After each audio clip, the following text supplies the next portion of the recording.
The king's thanes had like jurisdiction in their thane lands as lords in their manors, where they also kept courts.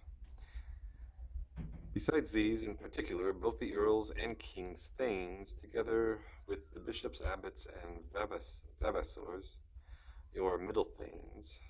had in the high court or parliament of the kingdom a more public jurisdiction, consisting first of deliberative power for advising upon the and assenting unto new laws, secondly of giving counsel in matters of state, and thirdly of judicature upon suits and complaints. I shall not omit to enlighten the obscurity of these times, in which there is little to be found of a methodical constitution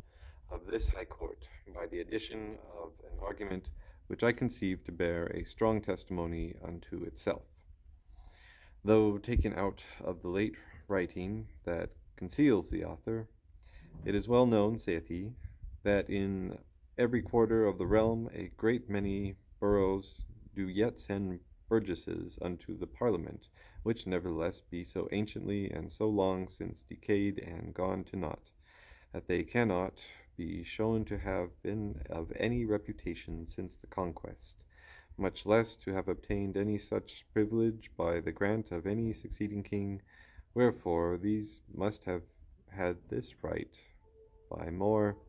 ancient usage, and before the conquest, they being unable now to show whence they derived it.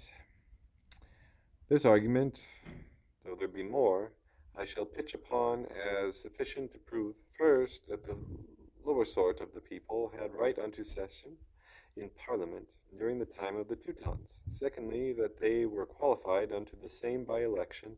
in their boroughs, and if knights of the shire, as no doubt they are,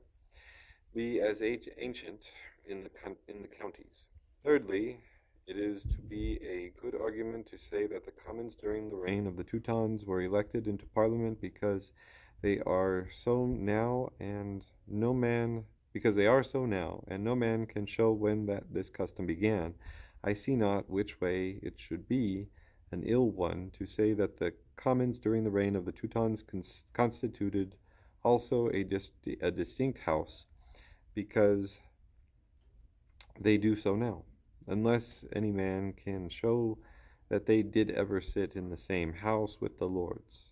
Wherefore, to conclude this part, I conceive, for these and other reasons, to be mentioned hereafter, that the Parliament of the Teutons consisted of the king, the lords spiritual and temporal, and the commons of the nation, notwithstanding the style of diverse acts of Parliament which runs as that of Magna Carta, in the king's name only, seeing the name was nevertheless enacted by the king, peers, and commons of the land, as is testified in these words by a subsequent act.